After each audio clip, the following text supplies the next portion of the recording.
It's a brand new month. We all waited for it, and finally, it's here. Welcome to the month of July. This is the brightest breakfast show on the continent of Africa. My name is Oluchi Inobong. Well, good morning, Africa. My name is Olisa and Oluchi. Happy first day of July on this very special day. Yes, we say Happy Independence Day to our brothers and sisters from Rwanda, Somalia, and Burundi on the breakfast show this morning. Welcome to the program right here, Breakfast Central on Newscentral. Yes, before we look at the headlines today, we'll also have some big breaking news coming out of Nigeria. Now, Sunday Igbo's house was attacked overnight. Now, the Yoruba Nation proponents who had scheduled a pro-Yoruba rally for the 3rd of July escaped the military attack this morning, according to reports, alongside his associate Oloyami Koiki. We'll bring you more details on that, more subsequent bulletins right here on Breakfast Central. All right, so let's go straight to the headlines for today, 1st of July, 2021. Well, Independence Day, yes, for Somalia, Burundi, and Rwanda, celebrations in these three countries. And looking at Nigeria and the next pandemic, how prepared and how responsive are we? Well, steps to ending child labor in Africa are quite a long way out. And we'll be giving you the newspaper review that we have for you today. Plus, the latest trends from across Africa, yes, and across different social media platforms, all that and more right here on Breakfast Central.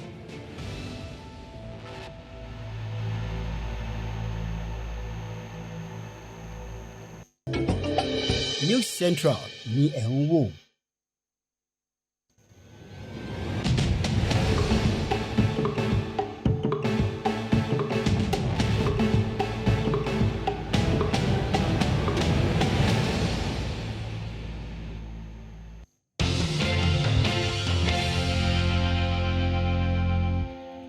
It is still the first day in the month of July, but let's begin the program this morning with a review of the major newspaper headlines this morning. And the very first paper we're starting with is right here in Nigeria. We're looking at the Daily Trust this morning. Now, the Daily Trust has quite a number of stories. The very first one here, traders, experts worry as Naira free fall continues. From what we have here, currency hovers around 500 Naira to $1. What CBN should do to ease the situation. That's what we have in the paper this morning here as well. Another sad and unfortunate story. It says 7 Nigerian journalists killed, 300 assaulted in 6 years. You have this story also in the Daily Trust for you to read this morning. Now, this picture you have here, you have the Chief of Army Staff, Major General Farouk here. Also, you have the Chief of Defense Staff also here. They're there to commiserate with the wife of the late Chief of Army Staff, Mrs. Atahuru, and other members of the family during the 40-day prayer for the late general himself, which was held in Abuja just yesterday. Also, in the paper this morning, you have drama as Kano government probes anti-corruption agency. This is on page 30 in the Daily Trust this morning. I wonder which one I'm keen to find out, whether it's the ICPC or EFCC, or perhaps another kind of CECE. Corruption and economic. All right, let's go straight to another paper, this time in Zimbabwe, the daily news in the southern part of Africa. Zimbabwe, straight we go. And it says COVID scenes now a crisis, as according to experts in the country, as Zimbabwe registers record new infection rates. Don't forget, yesterday the government with the president, Emerson Mnangagwa, declared, certain levels of restrictions and a kind of lockdown in the country with coronavirus really going on the rise. And also, they're taking a story from neighboring country where Jacob Zuma in South Africa in high spirits, according to his aide. He's been given, 5 working days. Well, you can start counting down to 4 now. As it 3, to report himself to a police station in Johannesburg, South Africa, after he was sentenced to 15 months in jail, for contempt of court. To follow that story all across Africa. Also, quite interestingly, so on the top left of the daily news in Zimbabwe, they've gone for a cut of dash. A cut of dash, it says. Kim Kardashian, remember her? Yes, turns heads. Well, I'll just say as always. Let's leave it like that this morning on the daily news in Zimbabwe. All right, moving on from the daily news in Zimbabwe, we are going to Uganda. Yes, it is the Daily Monitor in Uganda this morning, and it's all about COVID. We have here in the paper, my son ran away after I was discharged from isolation. Page 13 of the Daily Monitor, you have it there this morning. States to use devices to respond quickly in case of an insecurity incident. That's what it says here. Lawyers, motorists, leaders say move is in bad taste and it's expensive. What exactly are they talking about?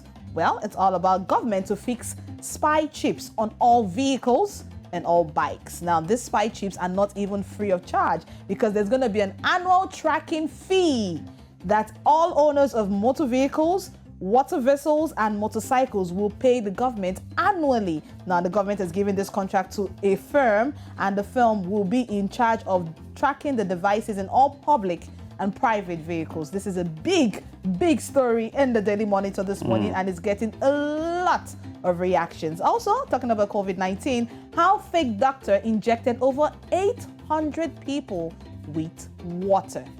More details from the Daily Monitor this morning. All right, so vehicle owners in Uganda, well, heads up, spy chips in vehicles. You pay, they track. Gosh. Okay, let's go straight to Tanzania with the Citizen in the country and look at the front page of that paper. The Citizen, it talks about how Dar Port, which is the capital Dar es Salaam port, can boost its business as, bit of a spread of, East African trade route involving Uganda, Burundi, Rwanda, and, talking about Lake Victoria and the country itself, Tanzania, and a bit of, business breakdown analysis. Plus, the likes of the Majilawa issues 10 directives as Bunge adjourns a case now in the country. Plus, another one there, what to expect as the 2021-2022 budget comes into effect today in Tanzania. Don't forget they have a president who just did 100 days plus, Samia Suluhu Hassan, and the government bans private security for RCs and DCs. All of that on the front page of the Citizen in Tanzania this morning. All right, now you have it from the dailies, from the Daily Newspaper, Daily Trust, the Daily Nation, Daily Monitor, and of course the Citizen newspaper. It is now time for our top stories.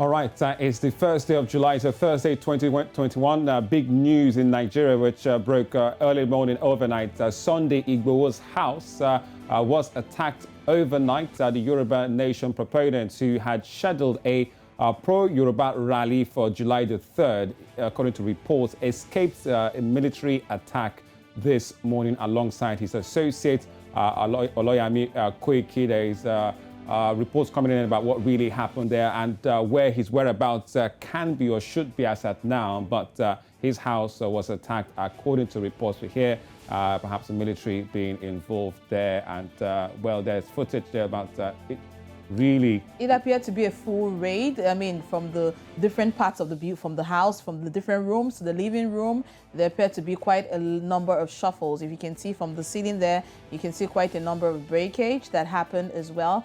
This is the breaking story we have overnight. Sunday Igbo's house was under attack. But of course, we'll be giving you more updates. Now, this happened in Nigeria, Oyo State to be precise, in Ibadan, where this happened overnight. And it's a breaking story that is still developing, and we'll be bringing you more updates on Newscentral TV.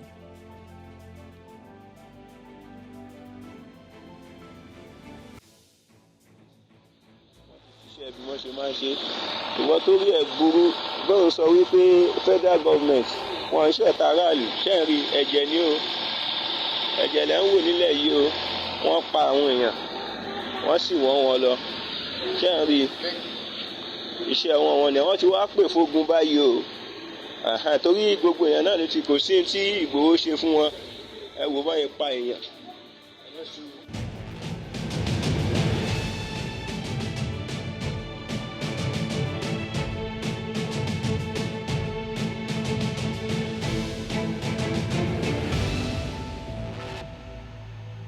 Right then, today's the 1st of July, and 3 countries on the African continent are celebrating their Independence Day. They are Burundi, Somalia, and Rwanda.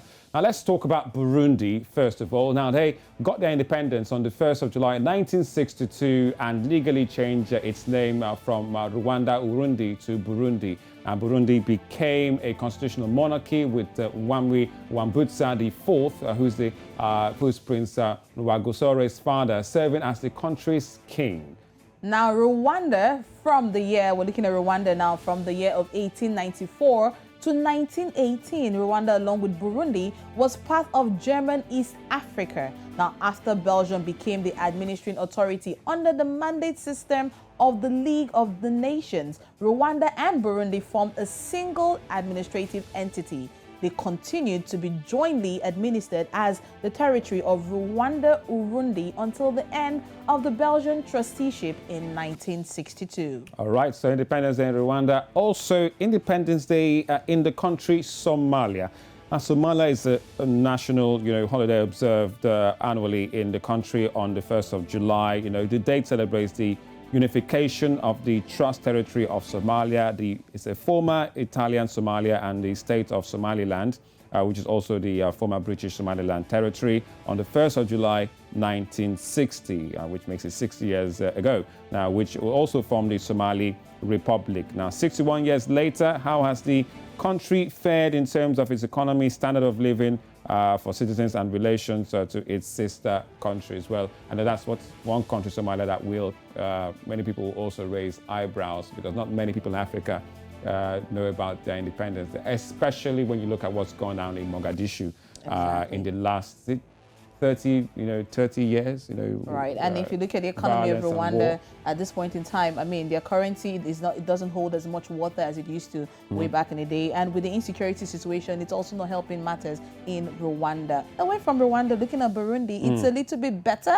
Not a smiling face, but as compared to the sister country we're looking at, Burundi seems to have a little bit of hope, but the economy is still, I mean, a lot of the African countries, we're all saying that COVID-19, everyone gets to blame COVID-19. I wonder if COVID-19 was never here, what would have said? But looking at the situation of things right now, Burundi is also in a situation where they are also trying to pick themselves up. And they had a prediction at some point, prior to COVID-19, there was a prediction that the economy was going to grow by 2.8%. Wow.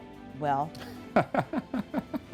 I'm not teasing. Go on. Yes, by 2.8%. But looking at the situation it is now, it's the economy is going in the negative as we speak, and it's still in single digits. We're hopeful that the government will be able to kickstart and move the country forward. All right, so it's celebrations in these three countries, Burundi, Rwanda, and Somalia, when it comes to Independence Day, because they got their independence on this very day, 1st of July, 1960. Away from the negativity, because there is lots of negativity.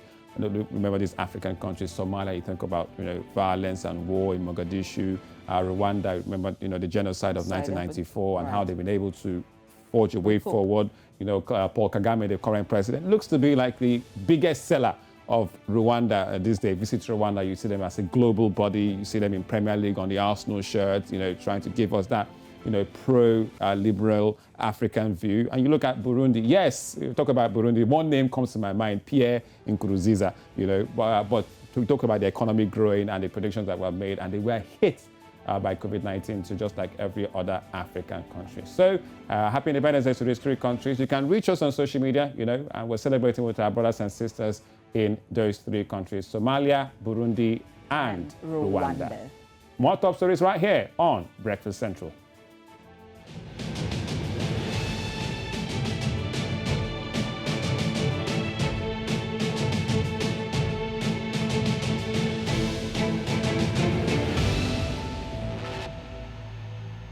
Now, it's been just under 16 months since the first COVID-19 case was recorded in Nigeria. And if I'm not mistaken, it was an Italian, who made the news then. Now, since then, Nigeria has registered more than 160,000 cases and over 2,000 deaths since the outbreak of the pandemic. Now, Newscentral will be partnering to bring you the latest updates and developments on the virus. Now, in furtherance to this, we're partnering with The Conversation Africa, Punch newspaper, and Nigeria Info to host a dialogue that brings together leading African scientists to discuss COVID-19 in Nigeria.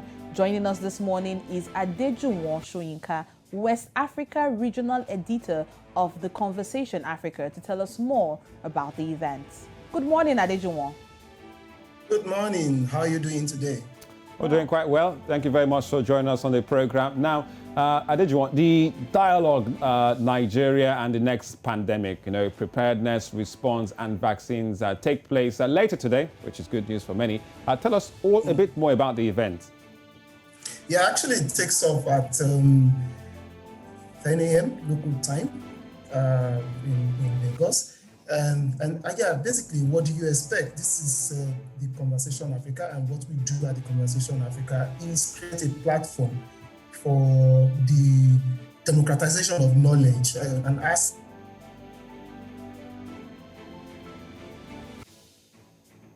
Hello, Adejuwon. Okay, I think you're still standing by. So the big event is today. Yes, a partnership between Newscentral TV. Okay, Adejuwon, you still there? Carry on with your point about what to expect today from the event. Yes, so what to expect today is a continuation of what the Conversation Africa does on a regular basis. So we are a news media that is focused on making academic research available to the ordinary people out there and to policymakers. And so what we've tried to do today is bring that into a dialogue format, create a platform where you bring the leading minds in academic, in science and research into one room and with leading policymakers. So you expect to have the Minister of Health, Minister of State for Health, Dr. Mamora, giving us a keynote address and looking at what Nigeria has done since the outbreak of COVID-19.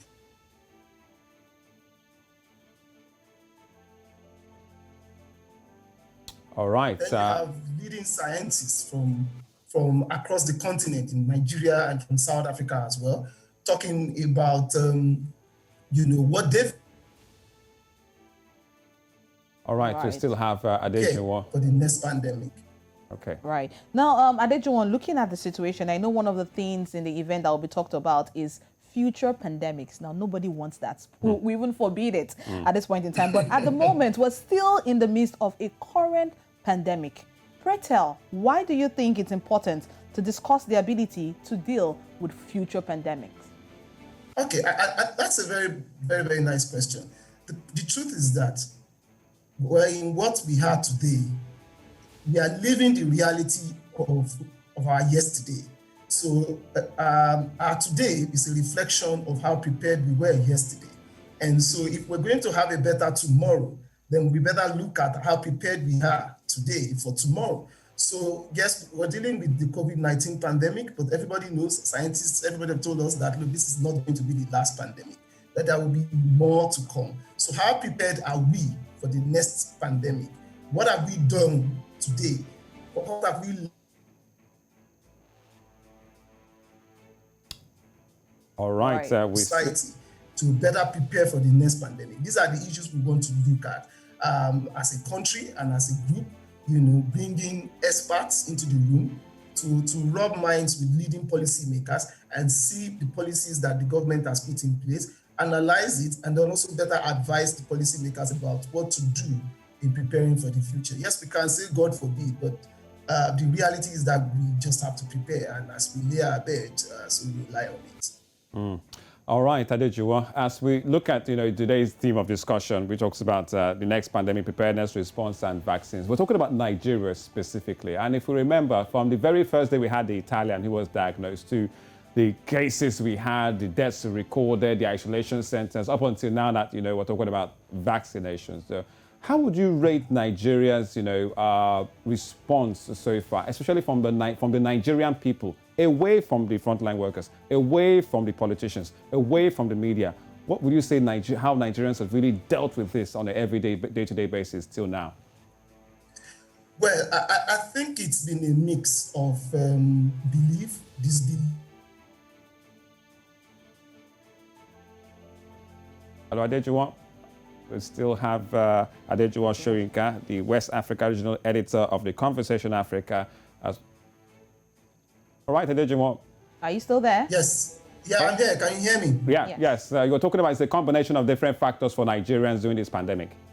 Exactly, and a lot of it have been, you totally can't divorce how Nigerians have reacted to the situation from what they've seen in the media and from what they've heard from policymakers and from what they've heard from the experts. So a lot of people approach this whole situation first from the point of from the point of denial and from the point of disbelief.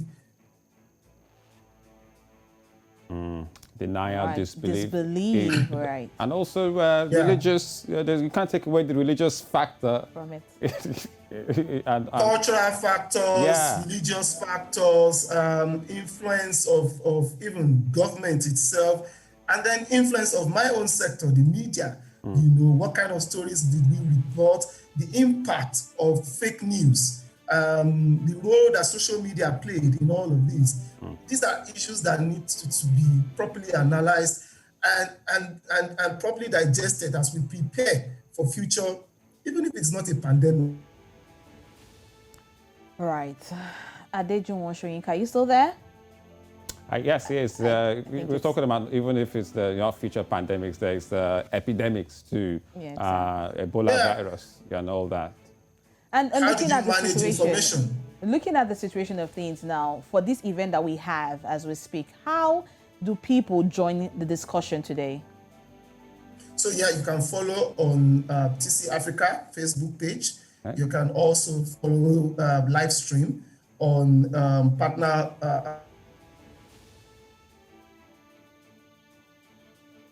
and Nigeria Info, where there's a live stream going on all those platforms. So you can actually follow if you haven't been able to register to join the event. All right, so we can also join in via online, which looks like it's the everyday life, the Zooms and the online conferences, brought about by the pandemic. But thank you very much once again, Adejunwa Shoyinka, West Africa Regional Editor of The Conversation Africa. We're looking forward to the discussions today and what we can learn, perhaps, against future pandemics. Thank you once again, Adejunwa. Thank you. Nice to have you here. All right, still more top stories right here on Breakfast Central. It's the Thursday of July.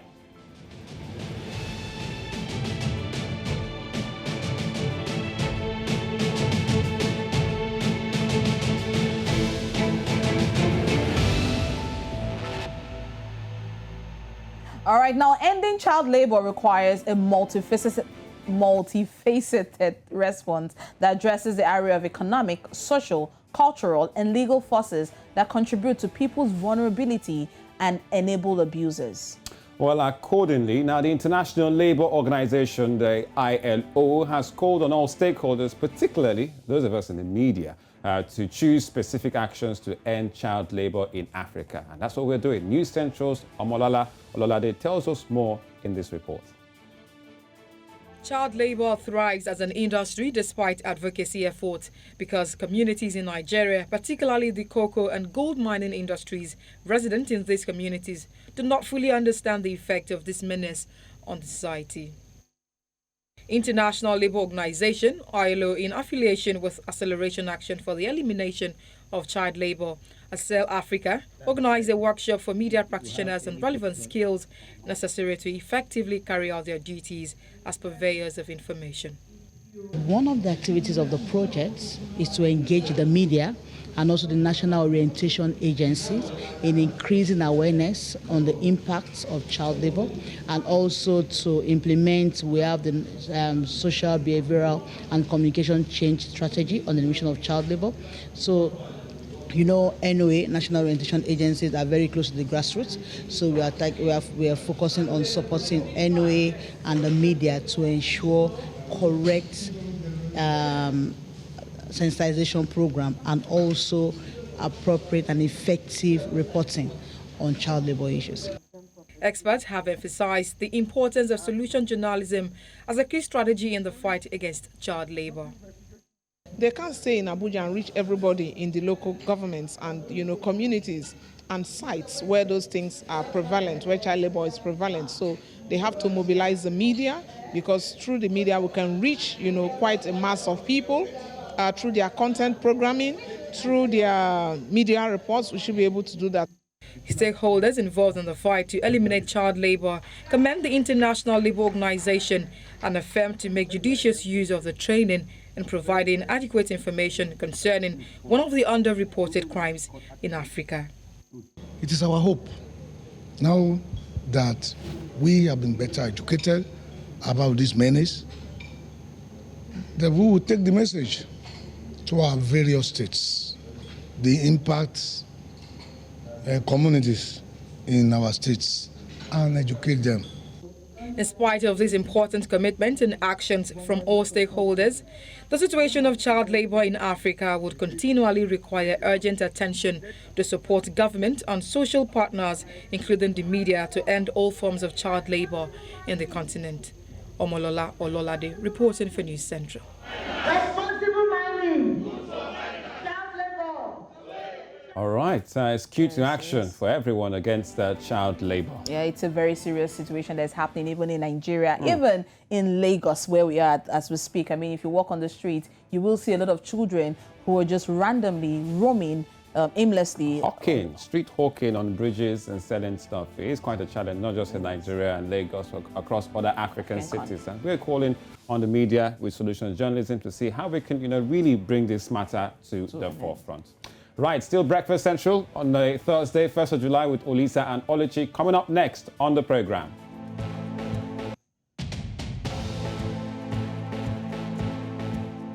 We'll be giving you trends across the continent of Africa. Plus, Ons Jabeur beats Venus Williams at Wimbledon. She's through to the next round. And you need to watch out for programs you can watch on News Central.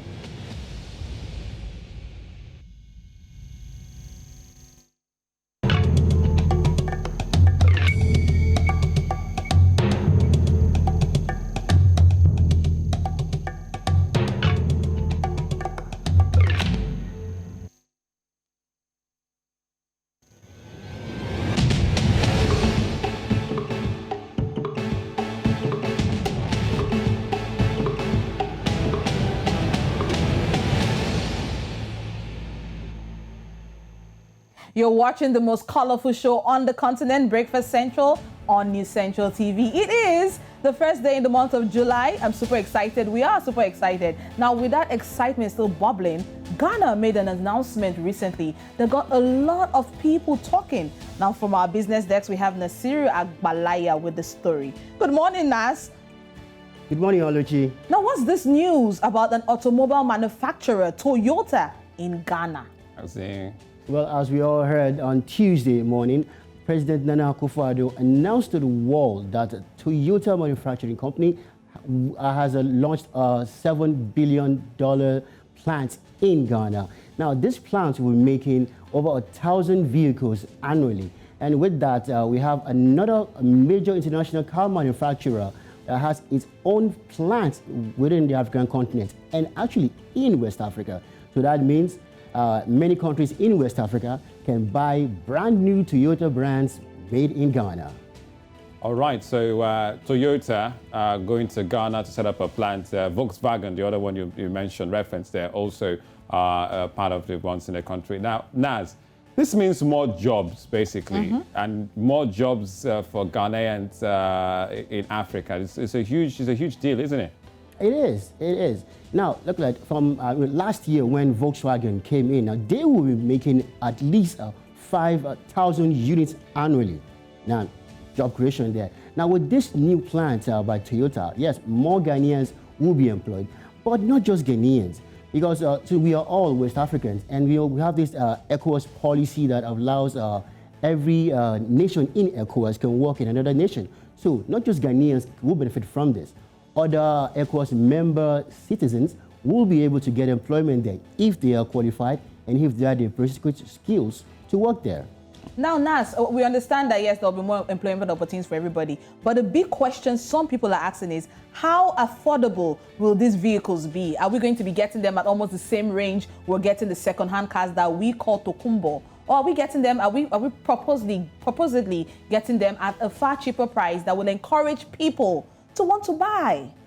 Well, categorically, I cannot put a price tag on it. But, normally, as it is now, let's say, for instance, in Nigeria, the price tag for a brand new brand of any car is like times 10 or times 20 of what the fairly used or Tokumbo brands are. Now, with this, with the plants in with West African nation, the price will categorically be reduced because there's this law amongst ECOWAS states where, and even in AFTA also, that if a country is making and manufacturing a product, it can be sold easily across member states. Now, the tariff will be charged there will be far lesser than if you're buying it from Belgium or from the United States or even from Japan. So yes, the price will be reduced, but I cannot say this is the exact price tag that these brands will go for. But it should be much cheaper than what we have at present. Well, President Nana Akufo-Addo did say that they plan to help reduce imports of second-hand vehicles and boost export earnings for Ghanaians. So I really wonder, now, from a business perspective, across the border, maybe not across the pond, right here in Nigeria, what's been the reaction to this news? Because clearly, if you look outside the window, you see a Toyota, but the plant is going to Ghana. But come on. Look, yes, the plant is going to Ghana. Depending on who you're asking that question. Someone who's progressively or who's forward-thinking will seem celebrated because why? It is in Africa, it is in West Africa, it's our member, it's our neighbor, our brother. So there shouldn't really be any bad blood about this. There shouldn't be. Now, yes, sentiments will be there. It's not here, but it's Ghana. Look at the number of people who drive this brand of car in Nigeria. In Lagos. Look at the statistics of the people who drive it in. So let me just ask, what is it for Nigeria and other countries like Nigeria that is just folding our arms and just looking and watching? Yeah. Well, what we can take from this is we need to bring in more manufacturers into Nigeria. That's the best takeaway. Now, because if you bring in a manufacturer of a particular product into your country, now, you get that product directly from source. And aside from that, after-sales service will be much better than if, as it is now for Toyota in Ghana, we can't be taking all the cars there to go and service by the dealer. We have to still do the servicing here. But if the manufacturer is also here, the parts will be easily available here also. So right. Yes, Ghana has more advantage over everybody, but it's something which other nations can copy. Now, there are many other brands, like Nissan has expanded their factory in South Africa. There are still many more brands across the globe that can come to other nations in West Africa or across Africa. And don't forget that after that I mentioned earlier, the trade amongst us is better than before. And this is another example of how we can use it to become better. Now, Liver Brothers is in Nigeria. That's an interesting brand that is over 100 years old. They have factories here. They make products in Nigeria, take to Ghana. They make products in Ghana and bring to Nigeria. This has been happening over the years. And nobody is the wiser because the price, it's not so different. So the same could happen with Toyota also. Now, with this, when this factory come online, I expect that the brand new Toyota will be much cheaper than what we have currently in the market. It's an expectation, Nas. It is. Just an expectation. It only makes the case of ease of doing business in Nigeria or not. Well, thank you very much. We'll leave the argument for now. Nas Akbalaya, our business desk editor, for giving us the latest about Toyota going to Ghana on Breakfast Central. Great to meet you guys. But really, Olisa, if you look at it, I mean, between you and I, these products are being assembled. They're not manufactured. They're being assembled in Ghana, as it were. So the parts are being imported. Yeah, only Ghana, Twitter. Yeah. Only Ghana, Toyota Kwa. I think I need to go and watch. Volkswagen, and you have Nissan in South Africa. The market is Nigeria, and we don't argue that based on the population. The purchasing power is Nigeria.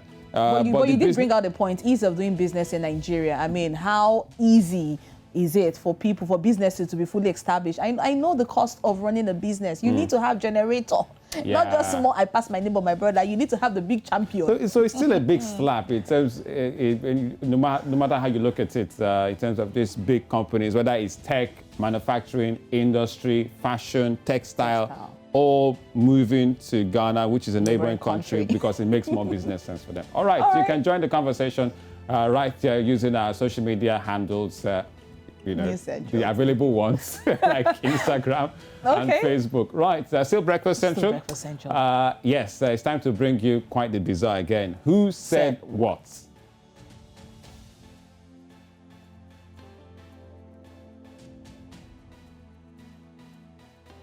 Ladies and gentlemen, welcome to KBN. We are the finest television on Top Star, channel 102. Or you can follow live our proceedings on KBN TV on Facebook and YouTube channel. It is the 19th of June 2021. Welcome. Top stories making headlines today. President Lungu honors KK. TCZ suspends physical submission of applications. PF and UPND sign violent-free accord. Accounts commit suicide over date. Zambia records 1,860 new cases, COVID-19 cases. In international news, Iran elections guidelines rise to become president. In sports news, sports league battles till the end. Away from the news, ladies and gentlemen, we are human beings. We have to get paid. Unfortunately, on KBN, we haven't been paid. People are getting instruments on KBN. Tapero Josimata, Sharon, and everybody else haven't been paid, including myself. We have to get paid. Oh my gosh, he didn't, did he? He did. I mean, and you know what? He said away from the news and then just... In other news. In other news, I need to let you know. All right, let me break it down. You know, that was, you know, Kabinda Kalimina, a news anchor on a Zambian TV station. You know, after, you know, he gave a roundup of top stories on air, he then went off script and made a demand for himself as well as, you know, his colleagues about getting their salaries and their, you know, wages. He mentioned the date. He said it was the 19th of June. So that means 2021. So it's fairly recent. The previous month's salary hadn't been paid as at the 19th of June of 2021. And he said we're humans, you know, we're not robots. Oh, and this went live on Zambian TV, you know. I wonder if he got, you know, the boots after doing all that. I know the stations had to come out and give a statement for that, and they had to find a way to manage the damage. What did they say? They did put out a statement, but I think Lizzie might have that information for us because it was trending on social media as at the time it came out. All right, Liz, good morning to you. This is clearly one of the trend waves from across Africa. It is clearly one of them, just as you put it, Olisa. Good morning, Olisa. How are you? Very well, very well. Hello, Lizzie. Oluchi's here. Definitely, I see you. Okay, so that was actually really interesting to watch. I saw it. I can't guarantee or give you the exact facts on what eventually happened, but we'll just keep it. Do you share solidarity with him? You know. Well, the thing is, it must have gotten to really like. It's a really serious situation for him to actually come out there and you know say it right there on live TV. Is this something you will do? Well, I have to check my bank account first. but you know, it's a discussion that people really have in secret. We're talking about you haven't worked and done the work, and then it's time for you to be paid, and it's a story for another day. All right, yeah, it's actually a very bold move from him. All right, so what other trends do you have for us this morning? Okay, so we'll start off right here in Nigeria, where the Biafra leader of the secessionist movement, the IPOB, that's the Independent Republic of Nigeria, was arrested, of course, we know, on the 20th. But right now, he was arrested and, of course, he was extradited to Abuja on the 29th of June. But ever since this happened, mixed reactions have trailed his arrest. And yesterday, a protest even began in London. And that's a video of the protest.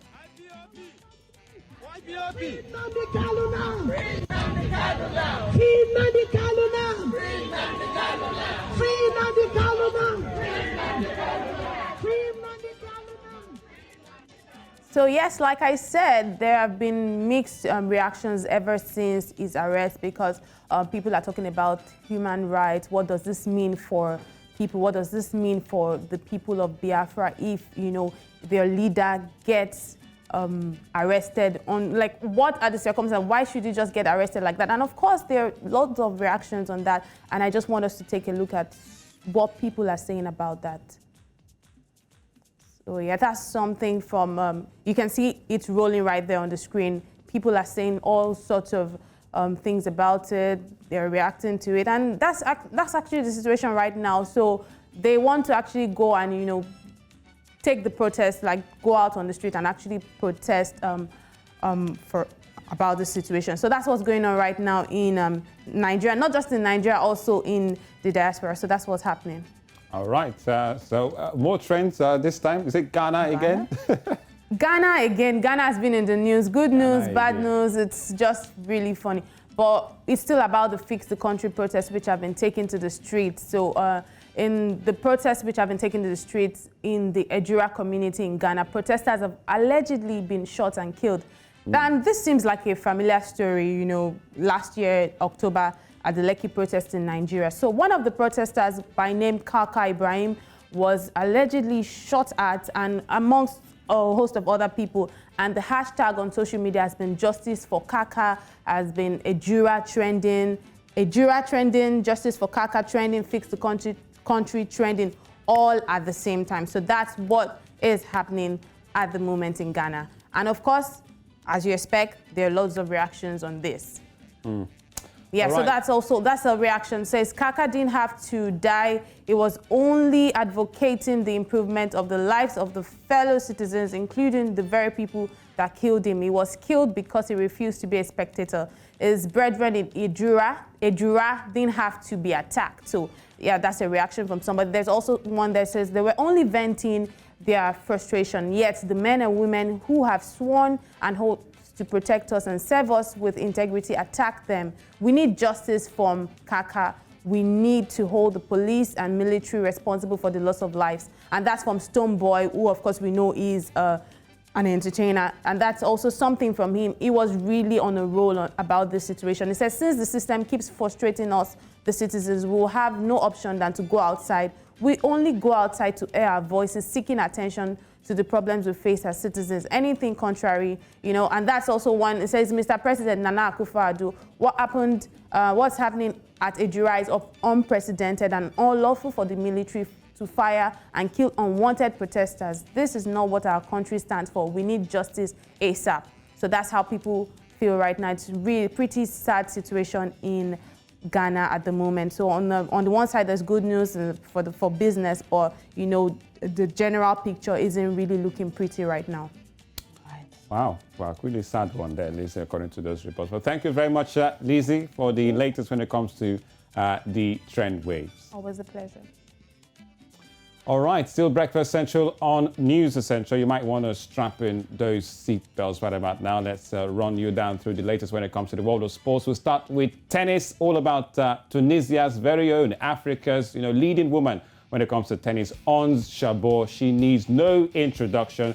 She defeated the other Williams, that's Venus Williams, in straight sets yesterday in Wimbledon to qualify for the third round of the tournament, which means she'll be taking on the lady from Spain, Gabina Muguruza, who also had a victory. So wishing her the very best. Talking about Ons Jabeur. Not bad at all, beating Venus Williams to go to the next round. All right, also, we'll talk about the men's game. Novak Djokovic also defeated a South African who is out. So Kevin Anderson is out of Wimbledon. He lost out to Novak Djokovic in that one. Well, it was quite a tight one, 6-3, 6-3, to move to the next round, 6-3. So it means that a South African has been knocked out. The other South African, Lloyd Harris, was also knocked out of that one. So Wimbledon will continue today. Good luck to the remaining African, Ons Jabeur, who's still in the tournament. Let's move away from tennis and go straight to football. Patson Daka, he's from Zimbabwe. Big news in the world of transfers. He's joined Leicester City for a fee reported to be around £23 million. So you'll be seeing that man there playing alongside the senior man Kelechi Iheanacho next season. He's coming in from Rugby Salzburg. He's 22 years of age, scored 27 goals and was the top scorer in last season's, Austrian League. Good luck to him in Leicester City in the Premier League in the coming season. Let's talk about one of the biggest players in the world, Lionel Messi. So it's official. He's out of contract at Barcelona, which means that Messi can be gotten for absolutely free. Now, the reports are 12 months after his protracted move to leave Barcelona, they are yet to find a situation, which means even if talks are ongoing, Messi may well decide to stay, but for now, he's available for absolutely free. You can go to Barcelona and basically negotiate personal terms with Lionel Messi, talk about, situations, get into this big one right here. And also in the world of transfers, Jadon Sancho, we hear Manchester United have agreed in principle to get Jadon Sancho, who's currently with the England squad, to get into Manchester United. Around £73 million they've agreed in principle to get the man from Borussia Dortmund. So Man United may just get their hands on their target for Jadon Sancho. He's 21 years of age. You say good luck to United and him in that one. Also, there is big news for Tottenham Hotspur. They finally have a coach. Nuno Espirito Santo will be the new coach of Tottenham. It's taken a while, but finally it's been announced. He left Wolves after the final game last season, and it's taken a while, for Tottenham to get a coach since Mourinho left them, but it's official. And also official one, Everton have got Rafa Benitez. So Liverpool fans, look away right now, because Rafa Benitez will be wearing an Everton jersey and coaching Everton in the coming season. After coaching Liverpool all that years ago, coaching Newcastle and indeed Chelsea, he will be going to Everton to become their new manager. So there you have it in the world of sports. All right, now you can get more updates on Sports on the Go that will be happening later today. Now, as you look out for more programs to enjoy from our news bulletin and rich programming content, here are some of the programs to look out for. Beyond the Continent at 1 p.m. West African time. You don't want to miss it. And 9 p.m. West African time, we have NC Continental Prime.